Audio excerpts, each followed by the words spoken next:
जिस दिन उन्होंने मुझसे बात की उसके ठीक दूसरे ही दिन बंगला खाली हो गया। तो झूठा आश्वासन क्यों दिया गया था, यह सवाल चिराग पासवान ने पूछा था।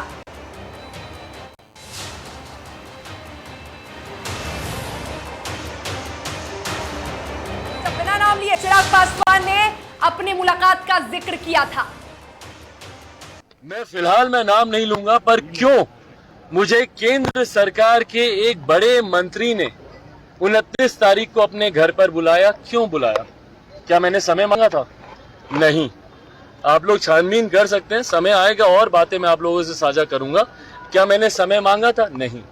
क्या मैंने आग्रह किया था वहां पे जाके कि मुझे और समय दिया जाए? नहीं। क्यों मुझे उस बड़े मंत्री के द्वारा 29 तारीख को बुलाया गया? बुलाकर क्यों मुझे आश्वासन नहीं, वादा किया गया कि घर को लेकर आप निश्चिंत रहें, घर आपसे नहीं लिया जाएगा। उस बड़े मंत्री ने एक और बड़े मंत्री से फोन पर मेरे सामने बातचीत क्यों की? और मैं उस वक्त अकेला मौजूद नहीं था। जिस मंत्री से मेरी मुलाकात हो रही थी और जब उन्होंने दूसरे मंत्री से बातचीत की, उस वक्त एक और सांसद वहां पर मौजूद थे। ये तमाम बातें आगे अगर कभी स्पष्ट करने की जरूरत पड़ी मैं करूंगा, पर आप लोगों को जानकारी अपने स्तर पर भी मिल ही जाएगी। क्यों उस मंत्री से, उस बड़े मंत्री ने दूसरे मंत्री से फोन पे बातचीत की और बातचीत कर इस बात को तय किया गया और ये शब्दों का इस्तेमाल किया गया कि बिहार में अभी जो राजनीतिक परिस्थिति है, हम लोग को चिराग पासवान को नहीं छेड़ना चाहिए। सुना आपने बड़ी खबर। चिराग पासवान ने जिस मंत्री का जिक्र किया था उनका खुलासा हो गया है। दो बड़े नाम, और वो नाम है राजनाथ सिंह, जिन्होंने उन्हें मिलने बुलाया था। और राजनाथ सिंह ने जिस बड़े मंत्री से चिराग की बात करवाई थी वो बड़े मंत्री हैं अमित शाह।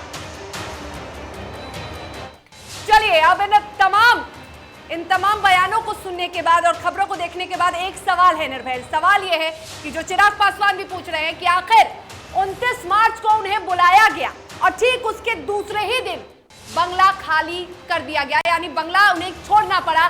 तो आखिर उन्हें बुलाकर झूठा आश्वासन, झूठा वादा क्यों दिया गया?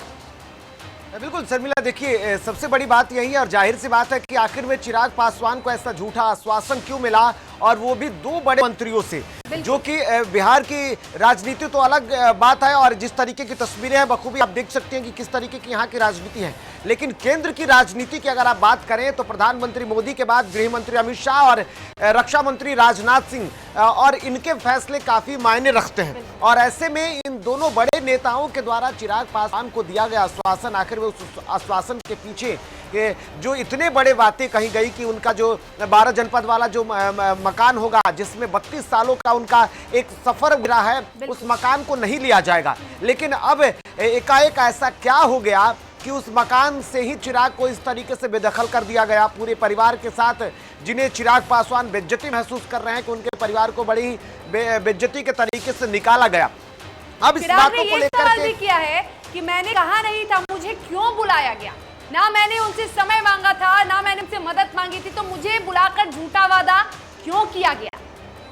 देखिए, सवाल सबसे बड़ी बात यही है कि आखिर में झूठा वादा क्यों किया गया था। देखिए, राजनीति को अगर समझना हो और बखूबी राजनीति के जो चाणक्य कहे जाते, अमित शाह जिन्होंने फोन पर बातचीत की थी राजनाथ सिंह, और उन दोनों के बीच में बातचीत हुई थी और दोनों ही नेताओं ने आपसी बातचीत के बाद चिराग को यह भरोसा दिया था कि उनका मकान नहीं लिया जाएगा।